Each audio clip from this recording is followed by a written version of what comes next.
இப்போ தெரியுதுங்களா? இது வந்து சாம்பார், சரிங்களா? ஏன்னா எங்கள் வீட்டுக்கு எங்களுக்கு மதியம் சாப்பிட்ற சாப்பாட்டுக்கு வந்து இந்த சாப்பாடு வந்து சாம்பார் வச்சுருக்கிறேன். முள்ளங்கி கத்திரிக்காய் சாம்பார் வச்சுருக்கேன். இது வந்து அப்படியே விற்பனைக்கும் அவங்களுக்கும் கொடுத்துக்கலாம், நம்மளும் சாப்பிட்லாம் அப்படின்றதுக்காக. அப்புறம் இங்கே பாருங்கள், இது வந்து கோஸ் பொரியல், சரிங்களா? அப்படியே பாருங்கள், இது வந்து மோர் வச்சுருக்கிறேன். அப்புறம் உருளைக்கிழங்கு வச்சுருக்கிறேன், அப்படிங்களா? அப்புறம் அதை விட்டுட்டு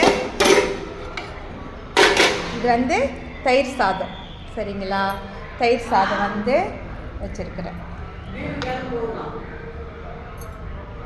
தயிர் சாதம் பாருங்களேன், இது தயிர் சாதமும் 30 ரூபாய் தான் நம்ம தரப்போகிறோம். தயிர் சாதம் ரெடி பண்ணியிருக்கேன்.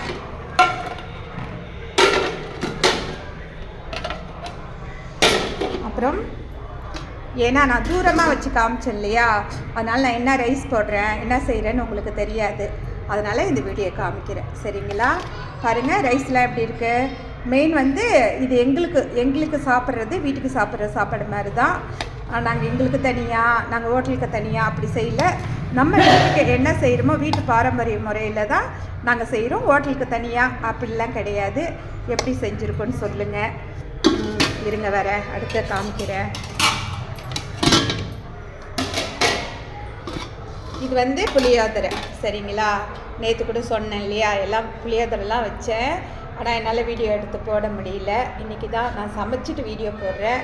ஏன்னா சமைக்கணுன்றது எல்லாமே நான் தான் செஞ்சேன், சரிங்களா? இந்த சமையல் ஃபுல் அண்ட் ஃபுல்லு எல்லாமே காலையிலேருந்து நான் தான் செஞ்சேன். ரொம்ப கஷ்டம்லாம் ஒன்றுமே தெரியலைங்க, கஷ்டம்லாம் இல்லை. அது ஏன் தெரியலன்னா, நம்ம வந்து எல்லாமே வேலைன்றது சமையல் வந்து ஒரு கலைன்னு சொல்லுவாங்க. அதை ரசித்து செய்யணும், ரொம்ப பிடிச்சி செய்யணும். ஏன்னா எதாக இருந்தாலும், எந்த தொழிலாக இருந்தாலும் நமக்கு பிடிமானமாக நம்ம செஞ்சோன்னு வச்சுக்கிங்களேன், அது எந்த ஒரு கஷ்டமும் தெரிஞ்சிக்காது நமக்கு. ஐயோ ரொம்ப கஷ்டம் அது அப்படின்னு நம்ம நினச்சிட்டா தான் கஷ்டம். அப்படி நம்ம கஷ்டம் நினைக்கலன்னா ரொம்ப ஈஸி தான், சரிங்களா? இந்த சாப்பாடு வந்து எங்கே சாப்பாடு இந்த கடை வச்சுருக்கோன்னா, நம்ம விருத்தாச்சலம் பேருந்து நிலையத்தில் இருக்குது. விருத்தாச்சலம் மக்களே யாருன்னா இருந்தீங்கன்னா வாங்க.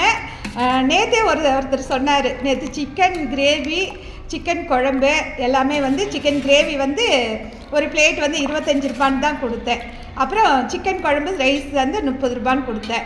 அவர் சொன்னார், உங்களுக்கு கட்டுப்படி ஆகுதுங்களா அப்படின்னு கேட்டுட்டு, கொஞ்சம் வயசானவர், கட்டுப்படி ஆகுதாமா உங்களுக்கு அப்படின்னு கேட்டுட்டு அது நான் சொன்னேன், வயிறார சாப்பிட்டு மனசார வாழ்த்துங்கப்பா, அது போதும் அப்படின்னு சொன்னேன்.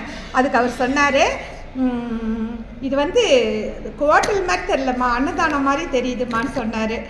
நாளே வந்து அப்படி ஒரு பேர் வாங்கிட்டேன்.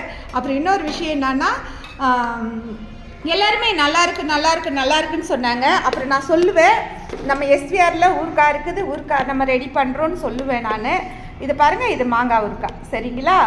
ஏன்னா நம்ம வீட்டுக்காக நான் போட்டு வச்சுருந்தேன். இப்போ நம்ம கடை வச்சுருந்ததால் உடனே இதை எடுத்து வீட்டு கடைக்காக தாளிச்சிட்டேன். ஊறுகாய் எப்படி இருக்குன்னு சொல்லுங்கள். ஏன்னா இந்த ஊறுகாயெல்லாம் இனி உங்களுக்கும் வரும். நாங்கள் வீட்டுக்கு இதை வந்து வீட்டுக்கு வச்சுருந்த ஊறுகாய், மாங்காய் ஊறுகாய் போட்டு வச்சுருந்து தாளித்து இப்போ இந்த ஊறுகாய் கொடுத்துக்கிட்டு இருக்கிறேன். இவ்வளோ தான் இன்றைக்கி ஸ்பெஷல் வந்து இது மட்டும்தான். பாருங்கள் எப்படி இருக்குன்னு பாருங்கள். மாங்காய் ஊறுகாய் நல்லா இருக்குங்களா? இதெல்லாமே நம்ம மதிய சாப்பாட்டுக்கு கொடுக்க போகிறோம். சைராம். நன்றி, வணக்கம். ஓம் சைராம், ஜெய் சைராம். லைக் பண்ணுங்கள், ஷேர் பண்ணுங்கள், சப்ஸ்கிரைப் பண்ணுங்கள். அப்புறம் விருத்தாச்சலம் மக்களே சாப்பிடுவாங்க. நன்றி. விருத்தாச்சலம் கிடையாது, இந்த பஸ் ஸ்டாண்டு வந்து விருத்தாச்சலம் பேருந்து நிலையத்தை தாண்டி போகிறவங்க எல்லாமே பஸ் ஸ்டாண்ட் பக்கத்துலேயே இருக்குது, சரிங்களா? என்னோடய ஃபோன் நம்பர் போடுறேன், வாங்க சாப்பிடலாம். நன்றி, வணக்கம்.